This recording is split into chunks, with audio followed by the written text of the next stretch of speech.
Why are women giving up on men in 2025? So a couple of weeks ago, we released an episode 313. If you want to go back and listen to it, 50% of women who, will be single in 2035 was the title of that episode. It provoked quite a lot of discussion in the comments, and some heated comments and some interesting comments.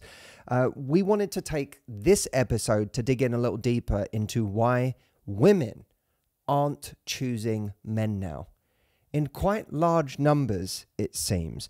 And from both sides, for men and women, it feels more difficult than ever for us to form bonds with each other. It seems more divisive in many ways, or more divided than ever out there.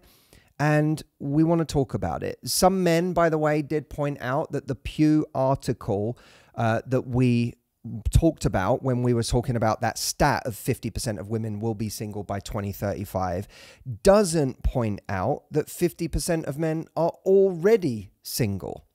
There were women in the comments who pointed out, hey, Love Life podcast team, you might find this depressing, but women in the field are happier than ever. I guess the field being the field of single people. All of this is going to be discussed in this episode. And Audrey, we will start with an interesting email that we got addressed to you over the weekend. Hi guys, I have some comments about this episode. First of all, great conversation and back and forth. But I was somewhat discouraged that Audrey found the statistic to be sad/depressing. I am 36 and single, and while lonely, I am not willing to give up my freedom just to get married and have kids. There is way too much at stake. I found an article from Female Invest that really summarizes how I want to respond to Audrey's opinion that the idea that 50% of women will be single in 2035 is a depressing statistic. The article she cites goes like this. At first glance, this might sound like a crisis, at least according to traditional narratives that still idealize marriage as the ultimate female aspiration. But dig a little deeper and this emerging trend tells a very different story. Research consistently shows that single women are happier, live longer, and earn more than their married counterparts. Maybe you shouldn't have married me after all. The same cannot be said for men. In fact, marriage appears to benefit men far more than it does women. No one is saying being single is better than being in a good relationship, but being single is better than being in a relationship that drags you down, drains your resources, and limits your potential. And for the first time, women are widely in a position to make that call and to be applauded for it. Looking back, I realized that the pressure to find someone was never really about desire. It was about fear. Fear of being alone, fear of failing at some unspoken test of womanhood, fear of being left behind. But I now see something I didn't before. Being single is not a failure. So Hannah cited that article that said all of that. And she said, I hope Audrey reads this and looks at the data a little less negatively now. Well, Hannah, thank you so much for your email. I want to clarify, though, that what I found to be sad was not the fact that people, well, it's not directly the fact that people in the comments were saying, yeah, we're happier than ever. It's the fact that, as this article states, you know, being in a good relationship is preferable to being single. And to me, this amount of comments suggested that women were giving up on the idea of finding a good relationship. And I've heard those statistics before, actually, that, you know, men benefit far more from being in marriages and relationships than women. And actually women that, like, a lot of the times end up kind of far more unhappy when they're coupled. Which makes sense to me. Which makes sense to me also. But I still think it's kind of... I don't know. I didn't mean it like that. For me, I just think that it's sad because it's suggestive of a kind of, you know, having given up a little bit on looking for something that makes you really happy. Well, you love relationships. Like I do. I think you are deeply passionate about the idea of what an amazing relationship can do for someone's life. And you've always, since the day I met you, you've always felt that way. And I know that even from speaking to you about the times when you were single, you felt that way in the bad times, not just in the good times. You know, there's a story you once told me of a friend of yours who never opened up, had a really hard time opening up, and then opened up to someone and he broke her heart. And she said to you, like, I don't know how you do it. I just don't want to ever date again now. And yeah, she was like, how do you keep putting yourself back out there every time there's disappointments? yeah, and your response was like, that's not what happens when I get hurt. What happens when I get hurt is I don't think I'm done with dating. I think I put my focus on the wonderful people I haven't met yet. Yeah, exactly. And so I completely understand, by the way, the desire to be like, you know, I'm giving up on dating because it's so painful, and it's just so much easier to be by myself, and it's so much easier to make myself happy than to essentially just feel disappointed over and over again by, you know, people who don't match up to what I actually want a partner to be. But I suppose I just don't really relate to that, because for me, I just think that finding the right relationship, although it's no small feat trying to find the right relationship, is such a rewarding thing. And I wouldn't want people to give up on, if that is a dream, if there's not everybody wants to find love and be in a relationship, and I respect that. But I think a lot of people do, they just don't think it's going to happen because they feel like too let down and disappointed by the process. So then they just go, well, it's easier to just tell myself I don't want it. And I think that's a shame, because I think that those very same people could meet somebody really wonderful who makes their life better. A lot of the rhetoric that we got in the comments really does seem to revolve around the idea of, you know, Alex says, I honestly just really enjoy my freedom. The J and Air says, I'm not surprised that women are choosing to stay single these days. Priorities have changed for both men and women. And honestly, the internet hasn't helped real connections. Many women now focus on financial independence, don't feel the need to rely on a partner, and some are even moving abroad. In India, especially, more young women are saying no to marriage, while men are finding it harder to find a wife, something that was much easier just a generation ago. The cultural landscape is evolving, and with it, the definition of what it means to live a fulfilled life. For many women today, being single is not a compromise, it's a conscious choice. And I think that that's true. It is, for so many people, a conscious choice. And especially, by the way, if you live in a country where there's a really magnified sense of those traditional gender roles, and it hasn't evolved to the extent that it has in the West. Although even in the West, we're seeing that in some places, it seems in some areas, there's a regression into older gender roles. And yeah, if you have misogynistic and patriarchal cultures, you're obviously, as a woman who gets to now, you know, actualize and, you know, be independent and take care of herself, why would you tie yourself to something like that? Yeah, like I completely agree with that. I agree. And it's like, if that's the option being presented to me, I'm all right, thanks. Yeah. I'll be on my own and earn money and do my thing. So that makes complete sense to me. And I do think that a lot of guys haven't necessarily evolved in that same way, where they're going, well, okay, this person not only no longer needs me for a whole bunch of things that I used to be needed for, I'm not going to score points that way anymore in the same way that I used to. I'm not going to score points just by having a job and a stable life. I'm also going to have to show up in full force with my personality and what I have to offer someone, the energy that I bring. And I'm also going to have to be okay with the fact that this person is not submissive. This person is my equal, my teammate. They're not someone who just, goes along with what I want to do because I am the one putting food on the table. When that dynamic is over, people start asking for more. And I think a lot of guys haven't connected to what it means to bring more at this stage. And I know that there's going to be there'll be plenty of guys, and there's one here who will say, I don't even relate to that because I'm just struggling. There was a guy that said this, RJ Flores says, as a man, I have found even getting a date over the past 5 years since my ex-girlfriend left me extremely difficult. I'm no Brad Pitt, but I'm tall, in decent shape, and dressed pretty well, and most of the time I feel completely invisible to women.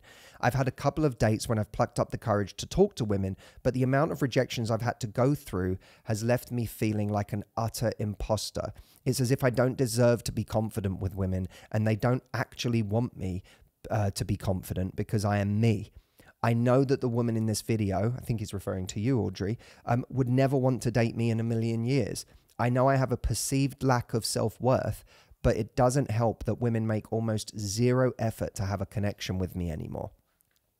So there's clearly, you know, there's clearly guys who are willing to try, who are also really, really struggling out there. So I'm curious what we think is going on there. Why guys find it a struggle to get any attention at all. Yeah. I think partly the dating apps haven't helped. I think a lot of guys do feel invisible on dating apps. There are some stats about how many less matches guys get on a dating app, or how many less likes or swipes or whatever you want to call it. And I think it can be brutal. It can be a lot more superficial. I think that can hurt your self-esteem a lot. Like if you're, you can be much better in real life than you are in some static pictures and profiles and have all these other tools. And then when you're kind of in this like meat market of a dating app, you can feel like, wow, I feel really less attractive and invisible. I also just think there are things where, you know, I think there are different expectations of like, women don't need to be in a relationship in the same way they used to. There's less stigma about being single. There is potentially that people can take care of themselves now. So marriage doesn't have that impetus where this has to happen or I'm not going to be able to even have a viable, you know, economic future. So I think that happens as well. I actually wrote down some reasons based on me collating all the comments, and there was a Wall Street Journal article on why women are giving up on marriage. One was just, peace. There's a lot of women who say, actually, I feel like I might have to settle, or there might be some man who expects me to do certain things that I don't want to do. And so it's more peaceful, just not the drama. Mismatch in lifestyle or expectations, like shared roles, finances, emotional labor, people feeling like I don't want to have to, you know, kowtow to that culture. Just having other life priorities first, which is like my career, my friendships, things I want to do, experiences I want to have. And so I think you put all that together, and then there's just people who've had bad experiences as well. I think, we're just a lot more selective. And I think that the gap between men and women in educational attainment hasn't helped. I think that means that certain women feel like the pool of men they would like to date is lower. So the data on that shows that it says in 2024, 47% of American women ages 25 to 34 had a bachelor's degree, according to Pew, compared with 37% of men. So there's a lot less men coming 10%. out of college, you know, who have those degrees, and even in non-college graduates, the men who are non-college are struggling way more than women who didn't go to college. So even, you know, in that poll, they said even more that women are feeling like, well, I might be with a man who can't even support himself, or, you know, doesn't have the same prospects I do. And this all feeds in. So it can make certain men feel like, well, I don't feel like I'm a viable player in this marketplace now. And especially if I don't feel I can use the looks card, I can't use, you know, I don't have a card to be able to play that's like, here's my upper hand, here's what I can offer you. I don't have status, whatever it might be. So I think there's just it's like there's a growing class of men who do feel like they're just invisible. Guys, there is something I know for sure, and that is that the truths that you're hearing in this episode are things that need massive amounts of repetition. They may be making you feel a little better right now, maybe a lot better. That's a wonderful thing. But what I know is that there will be a time 24 hours from now, a week from now, a month from now, where those feelings will revisit you. What we have to do is wage war against those feelings. We have to keep reminding ourselves of the truth that you're connected to right now by listening to this episode. And I know of no better way to do that than to have me by your side 24 hours a day, whenever you need me to remind you of the truth. Now, how could you possibly get that? Through Matthew AI. Matthew AI is my digital mind that you can call or text any time of day for advice, questions, feedback on a situation you're going through, practical strategies on what to do next, or just emotional support to help you process and make your way through heartbreak so that you come out the other side of it. If you are not using it, you're missing out on what is literally one of the best things we have ever created. You can find it and ask any question you like right now at askmh.com. In fact, my suggestion is that you literally think of something that this episode brings up for you, something you'd like to talk about, or a question that you would ask me right now if you were sat at this podcasting table with us. Take that question and go and ask it of Matthew AI right now at askmh.com. And by the way, you even get a few free minutes to try it out. So if you just want to try it and see how insightful and healing it can be, go try it now. askmh.com. I think it's really hard for men today to find their significance in the way to everything you've said, everything you've both said, actually. You know, there used to be such a specific role for men in society and certainly in relationships and in romantic relationships. And I think that with women, which is a wonderful thing, the fact that women can support themselves and they don't need to be reliant on a man and they do have more financial independence and they are able to make decisions. You know, even if you don't meet the right person by a certain time, you can now have a child on your own. Like, that's a really wonderful thing. But when you think about it, the ripple effect of that is, I think that, you know, on both sides, there's a lot of entitlement that happens. So I think women feel very entitled to a certain type of person. And I don't mean, by the way, like, you know, the wealthy guy, the, what is it, 6'5" trust fund, blue eyes or whatever it is. I don't mean that. Six figures, 6 foot, 6 pack, 6 figures. Yeah, I think that's just a bit like, yeah, some women feel like that. But anyway, we won't get into that today. But the point is, that's not what I'm talking about. I just think a general kind of entitlement and expectation of the kind of person they want to see themselves with. I think men have an equal entitlement and expectation of the kind of woman they want to see themselves with.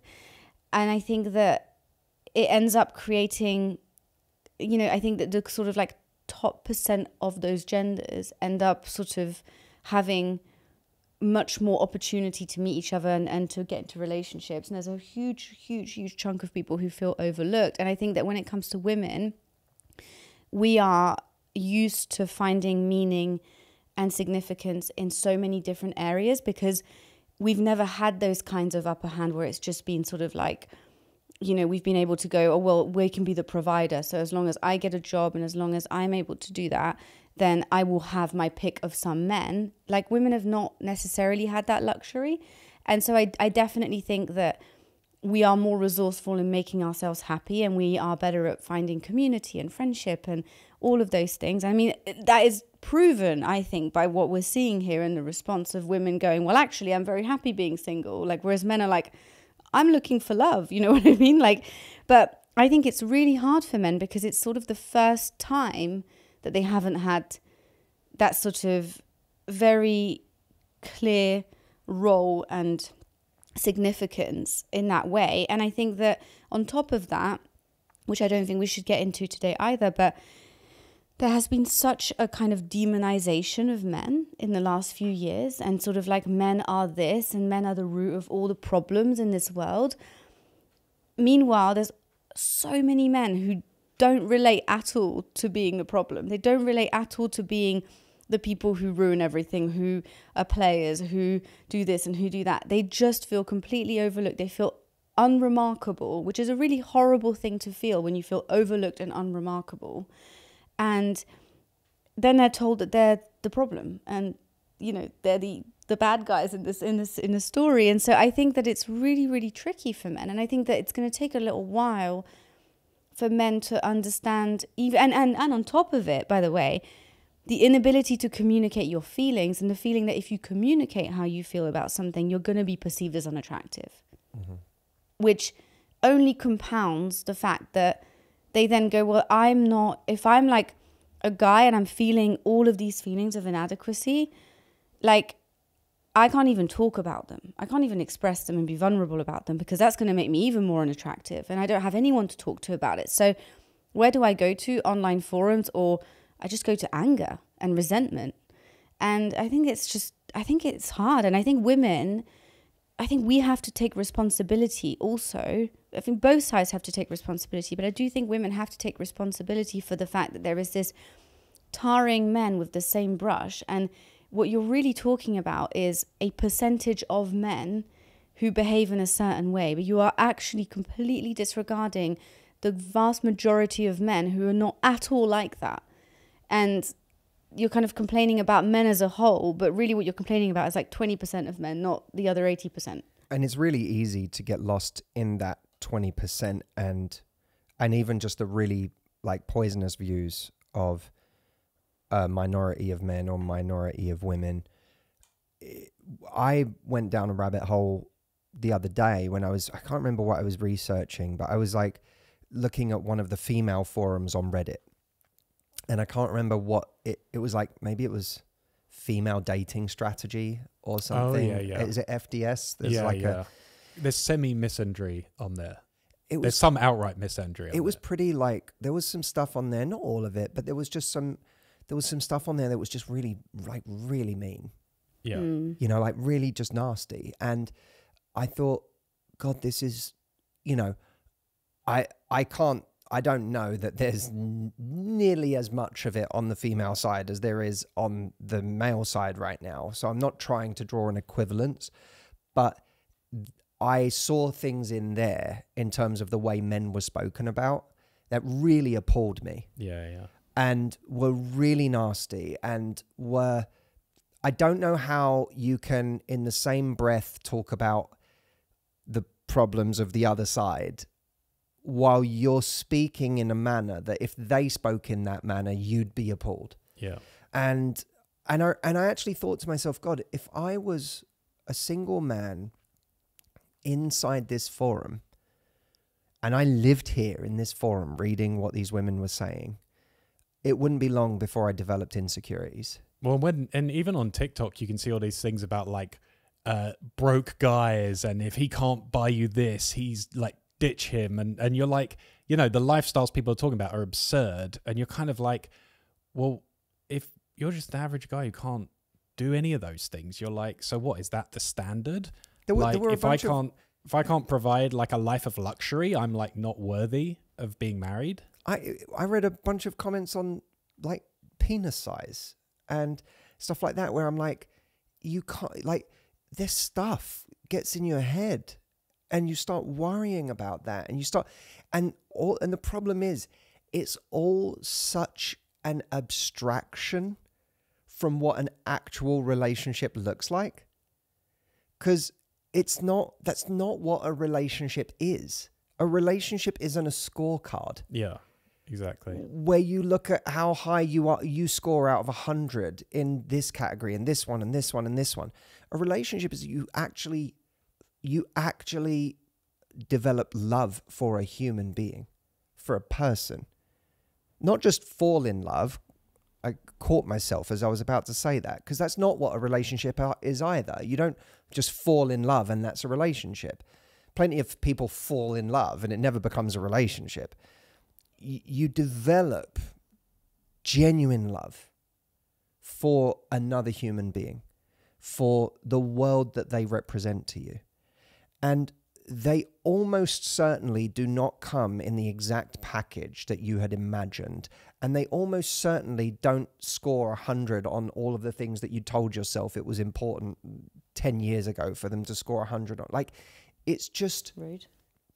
I knew as I was saying that you were going to be like, Where do I not score 100? Well, yeah, because anyone who's what the hell? truly in love or has a great partner, they go, oh, but do you mind that he has that, whatever? Do you mind that he's like balding? Do you mind he has that? And they go, well, I love him. I don't What the I hell don't are you care. talking about? It's like, no, I don't think what- about that. yeah, that's not, you're so missing the point of, you clearly don't see me if you think that's the basis on which I've made the decision about this relationship, and so that's what so much of the kind of complaints that we fall into when we're single and we're pointing the finger about stuff like this. So much of the TikToks you see out there are an abstraction from the real world of actual relationships.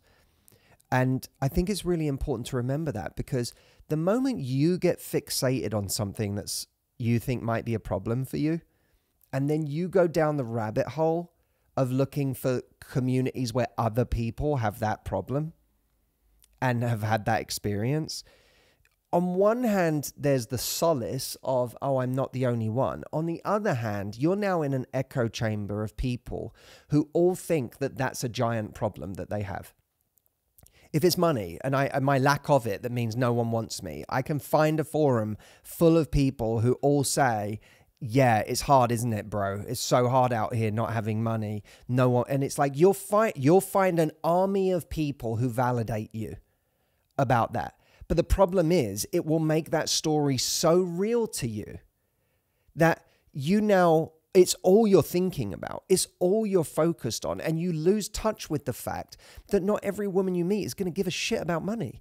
If you are someone who's constantly on forums about how tall you have to be in order to attract someone, that's going to become a very real story to you, because you're going to find no shortage of people who say, I've met women who say that, who didn't want to date me once they found out my height.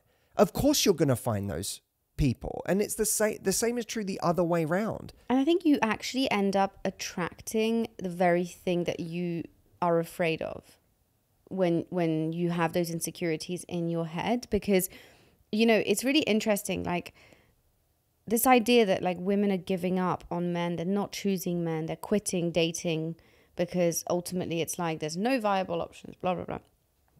I think what's really kind of sad about it all, and sorry, Hannah, because I'm going back to saying it's sad, but only because I think, to your point, it's such a good point, like it's an abstraction of what a true relationship is, because when you meet somebody, you obviously need to be sexually attracted to them. You need to have chemistry. You need to feel like, I have got myself a good deal with this person. That's human nature, by the way. You can hate people all you like, but like, you can, if you don't feel like you have got a good deal, if you don't feel like you've got a good person, you're not going to be happy. So that's fine. But checking yourself and saying, what does a good person actually need to have in order for it to qualify as a good person, right? Because what ends up happening, to your point, Stephen, of like, are they balding? Are they tall enough? Are they whatever enough? It's like, if you're with somebody and then they get sick and lose a limb, or lose all their hair, or lose all their money, or lose, their ability to walk, whatever it might be, like, if you really love them, that doesn't make you leave them. It doesn't make you not want to be with them. You just go, well, now we have to work through this challenge together. And I think that, like, we forget almost like what it takes to actually make a long-term relationship work. And we focus so much on those very like early markers of attraction. And we overlook what makes an amazing life partner. Like, who is the person that's going to stick with you if you lose your ability to walk? Who is the person that's going to be there for you when you get sick, or when you get depressed, or when something goes wrong? Like, are they the person you had the most awesome chemistry with? Or are they the person who you were able to go, I have enough chemistry with this person. I think that they're really like attractive, and I think I've got a good deal here, and I think I've found a good person. But what I'm really, really drawn to about them is those deeper qualities, those deeper shared values. And it was actually, there was a study that was conducted where they found that sexual chemistry was something like, let's see if I can find it. 90% of singles say sexual chemistry is crucial in relationships. Yes. It said other important traits include kindness and empathy, which was 48%, physical attraction at 39% and shared values at 35%. Right. And I read that and I was like, fair enough. I do think you need chemistry. But the fact that shared values was 35%, I was like, well, then there's going to be a lot of divorces. Because I'm sorry, but like, in order to stay together for a whole lifetime, you have to have shared values. And you have to be with somebody who is aligned with you in terms of what they see your relationship being. And I think that, like, the reason I say all of this is I think instead of going, oh, this is all so hopeless and there's no good options and women are like this and men are like this, and a kind of division and polarization that exists today between the genders, starting to go, you know, I need to be sexually attracted and have chemistry with somebody, fine. But once I've got that, can I just focus on finding really wonderful people to be with? Because really, ultimately, those are the people that I'm actually going to be able to go the distance with. And there will no doubt be people who say, yeah, but I'm not even getting to that stage. You know, I'm not getting that attraction with people at the outset. And I think we have to... I really believe that there's so much all of us can do to increase how attractive we are. There's so much, more than we ever really give ourselves credit for. And when we work on those things, we're increasing the number of people who could be right for us. We're increasing the number of people that will be attracted to us.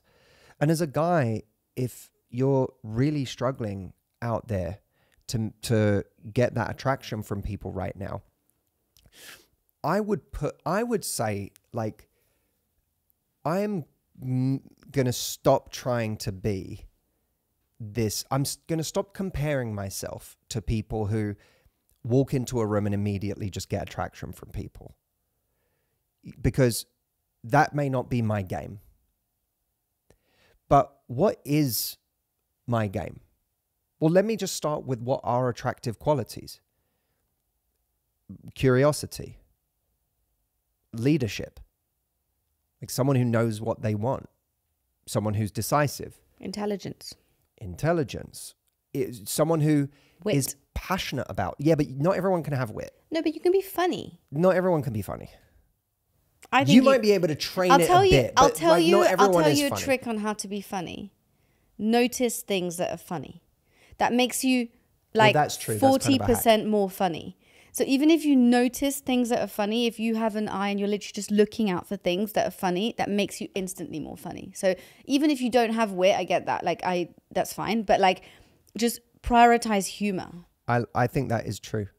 And that's in a way that becomes a form of good conversation. I was going to say good conversation, but actually recognizing what's funny and being able to bring that to the table makes you good in conversation, because it's like you're curating content for conversations. Yeah. And gregariousness, positivity, discipline. Anyone can have discipline. And discipline goes hand in hand to me with having a thing. Like, have a thing. Something that you love, something that you care about, something that you unashamedly are geeky about, or that you find fascinating. Or build high competence in. Or even just have a passion for it, because you might not be highly competent in the books you read, right? You might read books on a subject where you're not highly competent, but you really love books on that subject. And if you can talk about that stuff, one of the most endearing qualities is when someone can talk about something with a level of passion and excitement where they're not worried about what you think of it.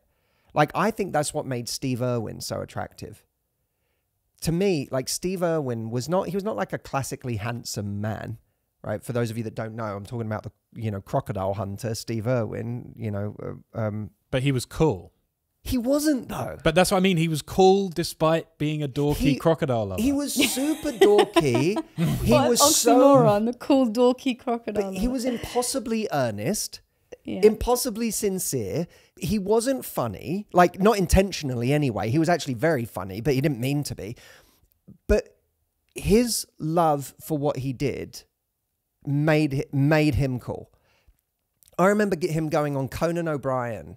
And like, there's a clip online of him on Conan O'Brien. You can look it up. Conan is like sarcastically like making fun of him the whole time he's there.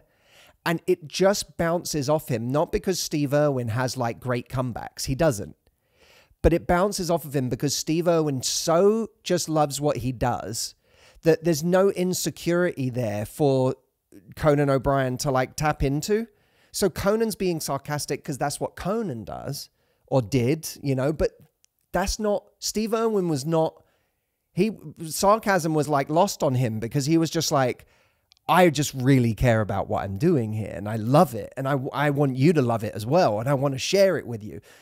And so, and I think a lot of us, we get lost in other people's approval. And we get lost in other people's approval, especially when we don't have things in life that we care deeply about.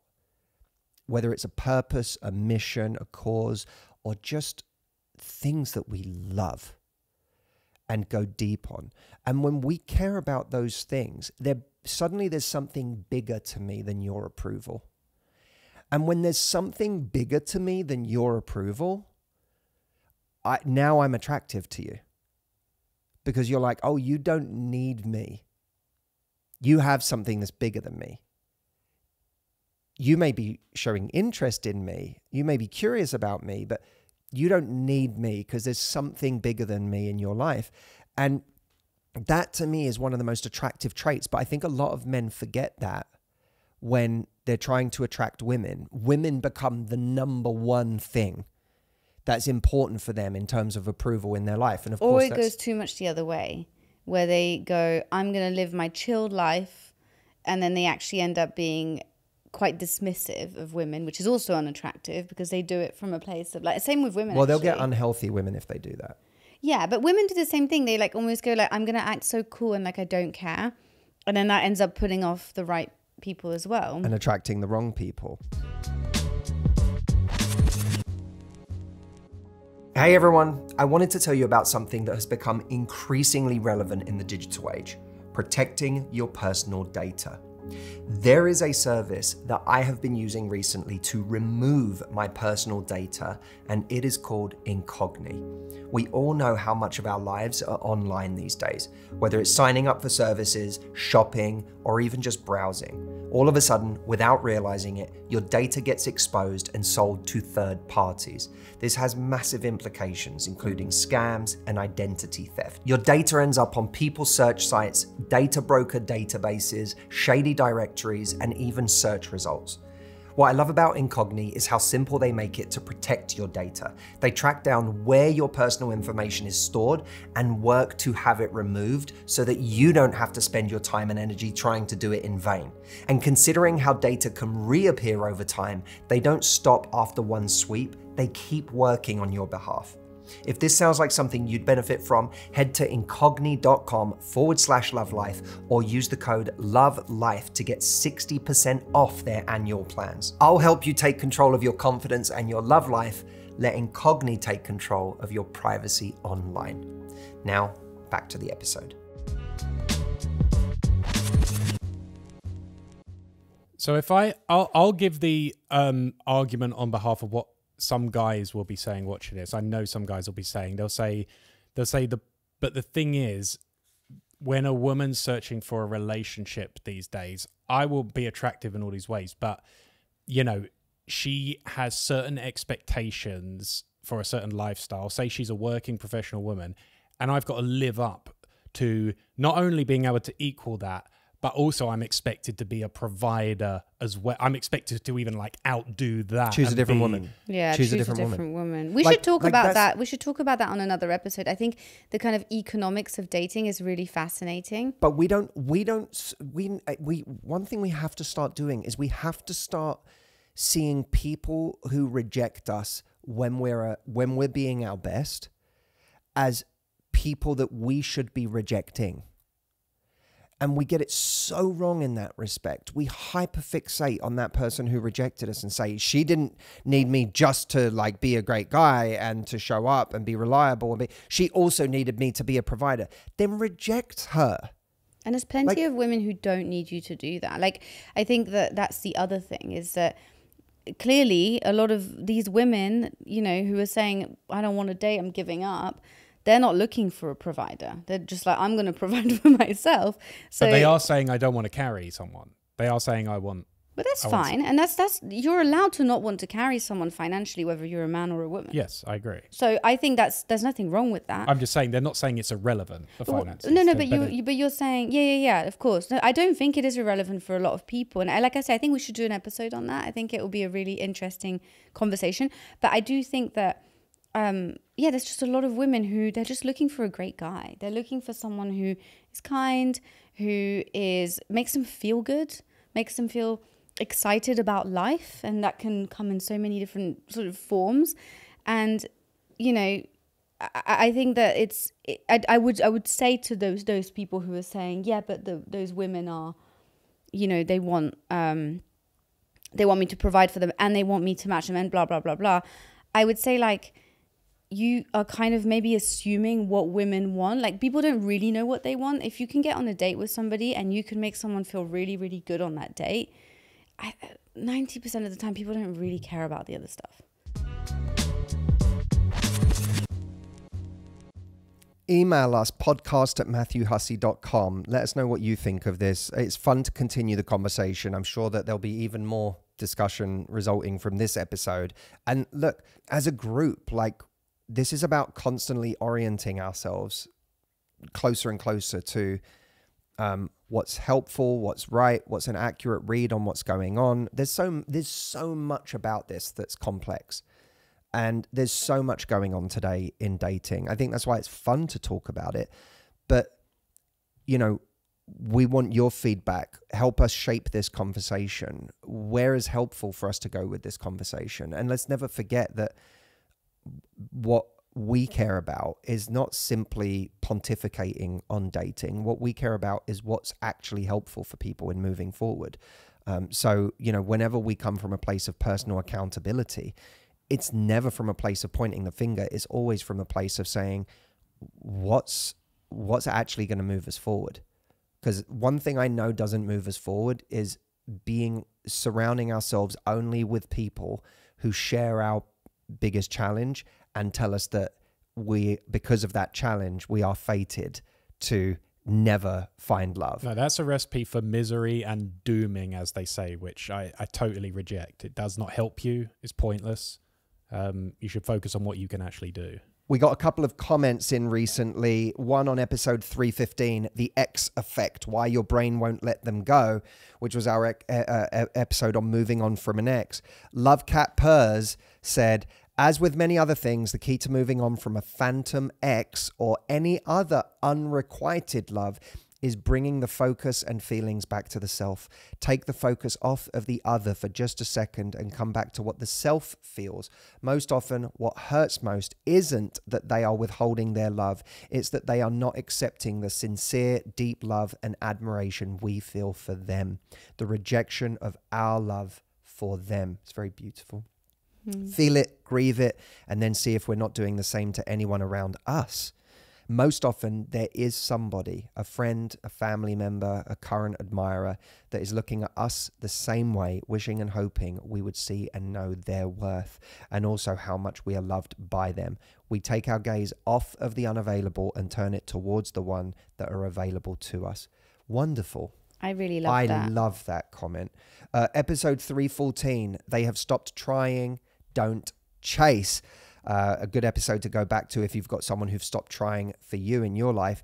Mazik says, hey guys, enjoying the concepts of episode 314. As I contemplate this, I can't help but think of love languages and how they come into play here. I am naturally an acts of service person, wondering your thoughts on this love language style and how they tend to do things for others to show they care. Generally speaking, are people with this love language style more people-pleasing and feeling that they are not enough? Is there a difference between acts of service and what you talk about in depth in this episode?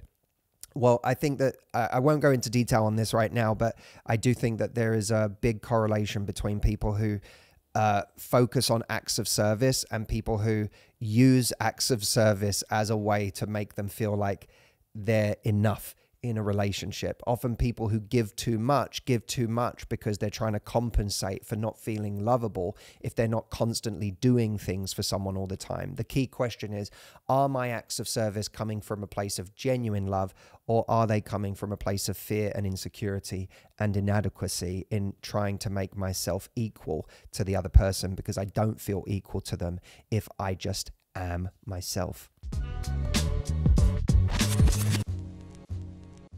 We have a love lifeline here. Who do we have today, David? Hi, I am trying online dating in a big city, and there's literally 1,500 likes that I got. How do you go about going through 1,000 people? Wow, well, that's a great problem to have. Quite different from what we've been speaking about in the rest of this episode. Look, I think this is actually an interesting thing because in some ways, I actually think there's more similarity between the person who has 1,000 likes and the person who has currently no options, or so it seems, than we would think. Because both have a problem of like finding a person who's right for them. And how many people do you need who are right for you? One. So if you're... You were quick to that. But if you're someone who currently doesn't have an option that you know about, by the way, you have options, you just haven't met them yet, right? If you have no option, you don't have no options. No one has no options. You just have options you haven't met. They're there. There's just an information inefficiency right now where you don't know each other. But you just need one. If you've got 1,000 likes, out of those, you still just need one. And in some ways, when you've got 1,000 likes, a lot of that is just noise, right? It's not, if you think 1,000 likes, I'm not suggesting that Anna, who left this voice note for us, I'm not suggesting that she is, saying that having 1,000 likes is such an amazing thing. It sounds like she's saying it's actually a bit of a challenge. But if you think about celebrities, who it's always like a puzzling thing for a lot of people, right? How could you be one of the most famous people in the world and struggle to find love when you have millions and millions of adoring fans? But the reason is because it's noise. It actually gets in the way of finding someone who's right for you. And you have to actually learn. I think one of the hard things is people have to learn to train their attention and focus their attention on fewer things, right? How do you decide where to travel for your next vacation? You could go anywhere in the world. Like if someone said to you, you can have a ticket to go to any country you want in the world and any city in any country and any town in any city, how do you pick? What would you choose? And it would be way easier if someone went, there's this vacation or this one. But if someone listed you 100 countries and said, choose the one you want, you go, oh my God, I can't. And what would you choose? I think you literally just... No, as in what would you, Matthew, choose? Oh, you know what I'd choose? I'd go back to Japan. No, but you've already been. You can't go back to Japan. You have to go somewhere But different. I love Japan. I know, but you can't go back to Japan. Korea might be next. Korea? Taiwan. Got to choose one. You need one. Yeah, let's go Taiwan. Okay. What about you, Stephen? I'd like to go to China. I've never been. But the point is, there is no right option. There's just the one you lean into. And you'd be better just... when you've got 1,000 likes, pick 5 people that look interesting to you and start talking to them. Don't sift through 1,000 likes, because it doesn't work like that. There's no, there are many people that could be right for you. But in order to be right, they have to have values that are synergistic with yours. They have to have the willingness to actually engage on a serious level in getting to know you and you them. You have to have sexual chemistry of a kind. So there's things that will narrow it down very quickly once you get talking to people. But it's pointless. The idea of I've got 1,000 likes is kind of a pointless thing to look at, right? Because attention is cheap. What are they liking you based on right now? Not much. Right? Some profile pictures and maybe a little bit of text. So we also shouldn't overvalue our likes. What we're looking for is someone who genuinely gets us and sees us, and we get them and see them. So I would say focus much, much smaller. Like go through, spend the best people for you right now are the people you actually meet. Set a time in your week this week where you're going to sit down and just go through 50 of those people and send a message to 3 of them or 5 of them and see what happens. But set a time to do that and say, that's what I'm going to do. I'm going to find 5 interesting people in this group of 50 and I'm going to message them. And I'm going to just see what happens over the next few days. And if nothing happens, then I'll take another 50 and I'll do the same thing. But 1,000 people is irrelevant. It means nothing. And by the way, there could be 3 people who are right for you in that 1,000. It's not about like the perfect person. The right person for you right now is the person that you actually end up dating, who ticks enough of the boxes that you need them to tick. And out of those ones, then look for who's giving you the right kind of attention. Exactly. Thank you, Anna. It was an interesting kind of inverse of a lot of the things that we were talking about today, but a good reminder that I honestly don't think there's much difference in many ways between those two different poles. Right now, no attention and 1,000 people, you're both still just looking for a person. And finding a person, by the way, is the great leveler, because I don't care who you are in this world. You could be Brad Pitt, you could be, Gal Gadot. You could be anyone who's deemed to be like a person who has tons and tons of options. You can't be with 1 million people. And by the way, for anyone listening, because I know there will be guys listening to that and going, oh, this is the crux of the issue. It's that like now, after all this, we've got one woman who's saying I've got 1,000, likes or 1,000 matches. How many women who are watching this right now will find that completely unrelatable? And they'll be like, I'm struggling to get a match, let alone 1,000. So for the guys out there, don't think that just because someone is saying I have that much attention on an app, that is every woman's experience, because it's absolutely not. And it's just another way to other people to be like, oh, the other side are all doing great and I'm not. And again, I can't say this enough.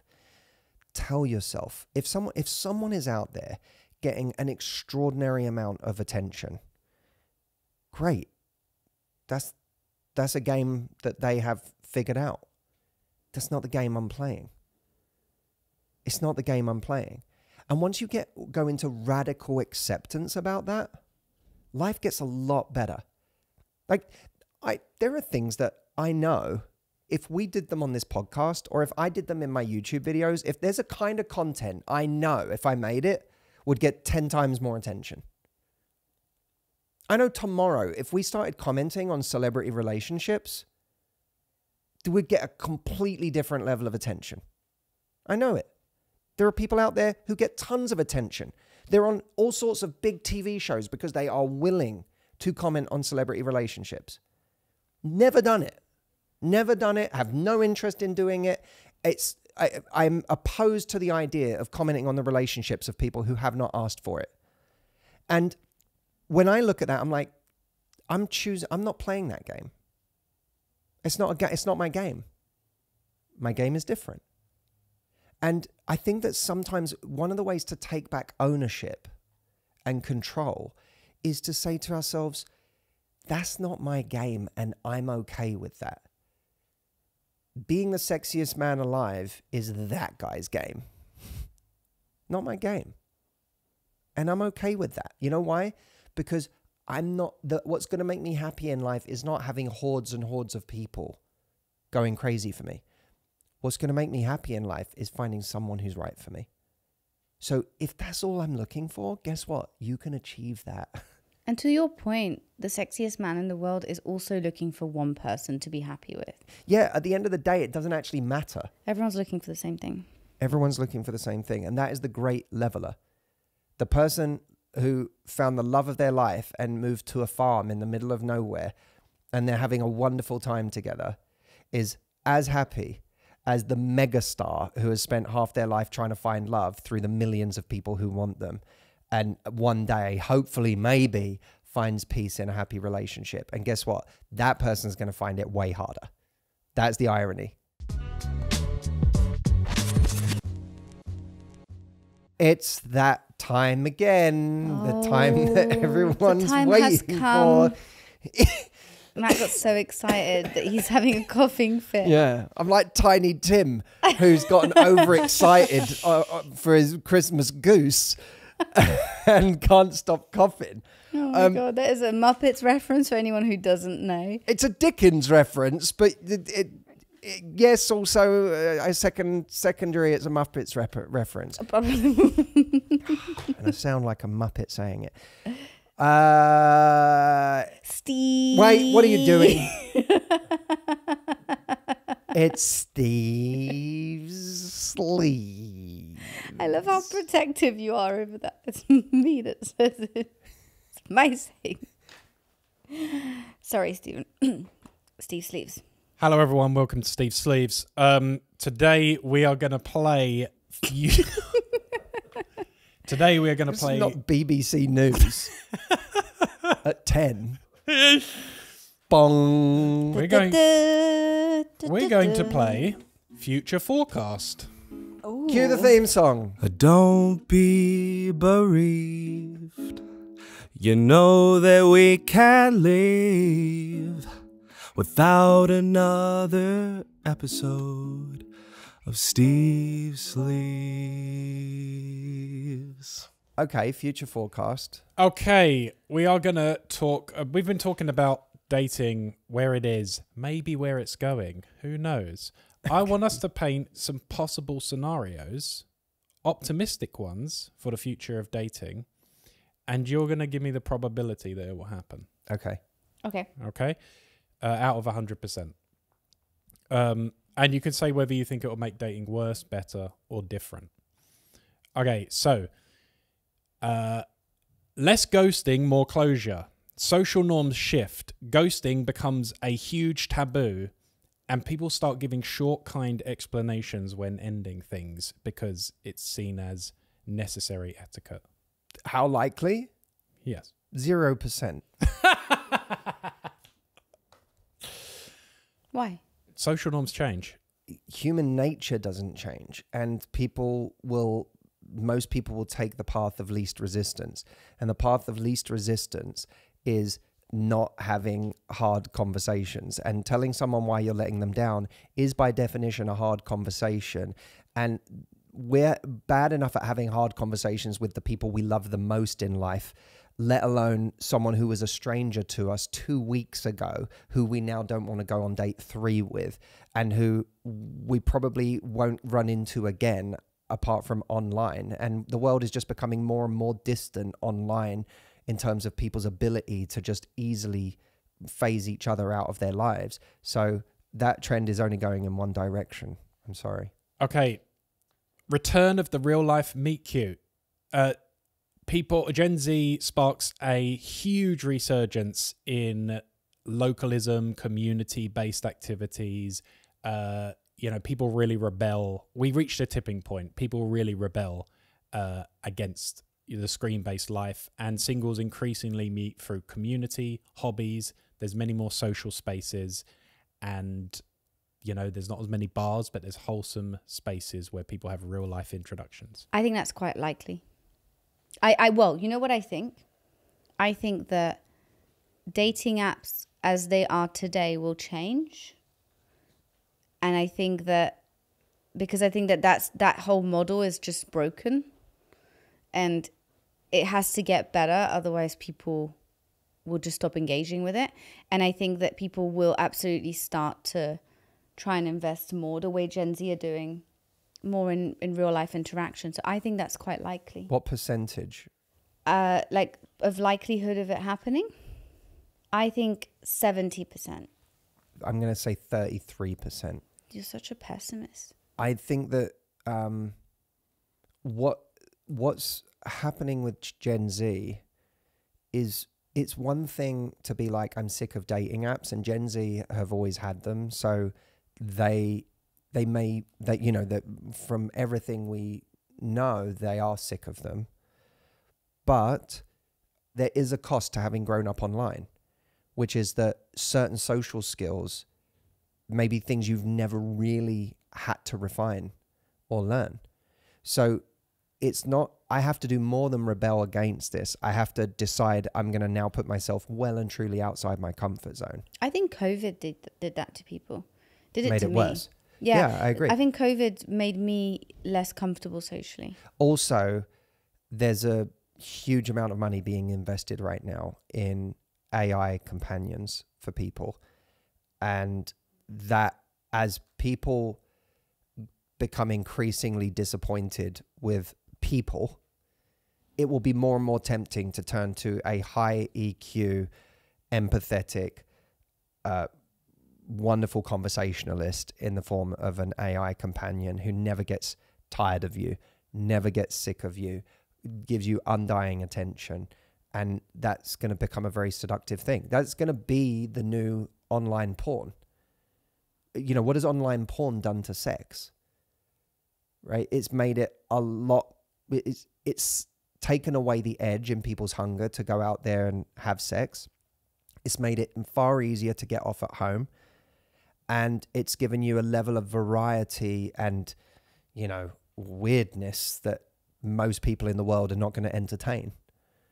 What if the AIs pick up some of the emotional labor, pick up some of the slack in a relationship, and so people go, oh, my needs are more, I'm spreading out getting my needs met?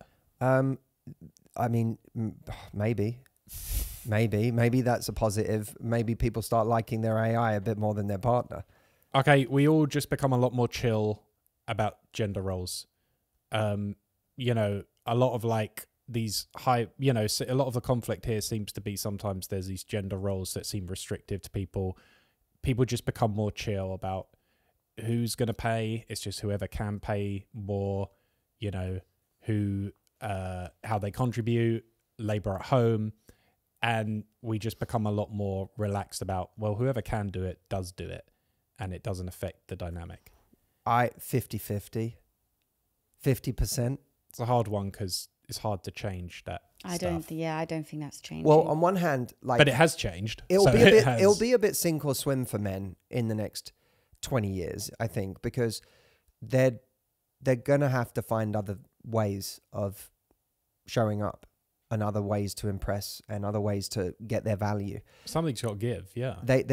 You can't keep clinging to the old ways when the old ways are dead.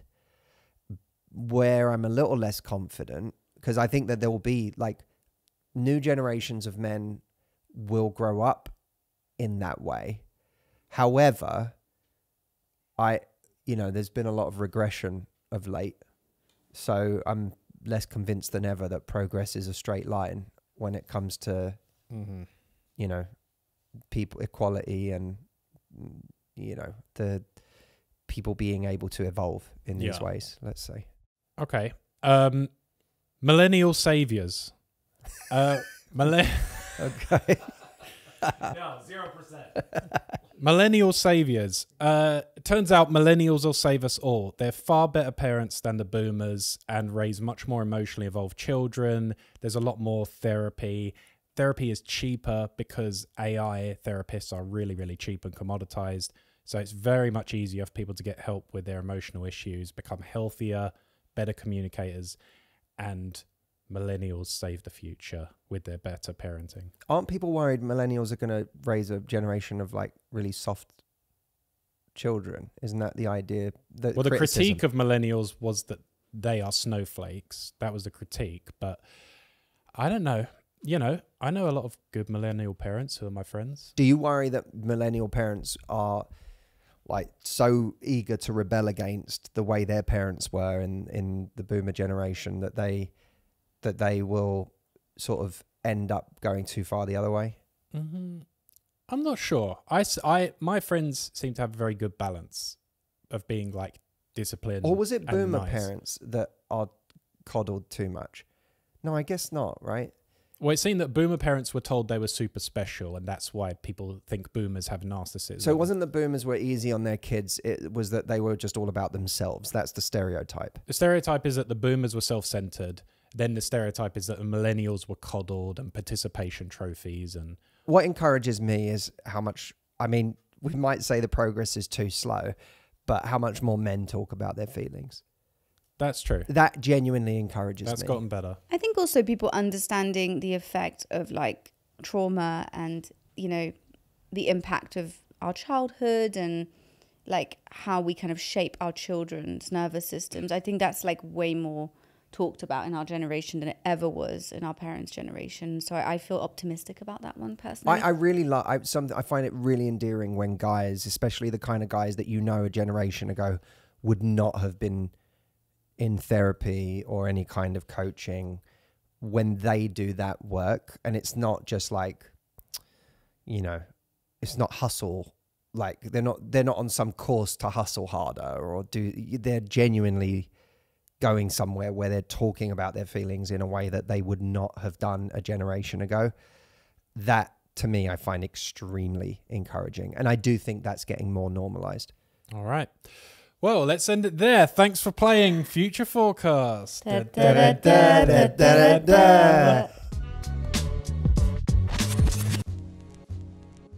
We are so happy to have you here on the Love Life podcast, and we can't wait till next time. In the meantime, don't forget to grab your ticket to the retreat at retreataccess.com. If you're going to join us in person in Miami, by the way, even better, but don't let that stop you if you can't get on a plane to be with us in person. You can get a virtual ticket and join us from wherever you are in the world. This is an amazing opportunity. Do not miss it. You'll have to wait a whole other year and you don't even know where you're going to be next year. When you get the opportunity to do something that's good for you, take it. Retreataccess.com is the link. We will see you next time. Don't forget to leave us a comment on this episode.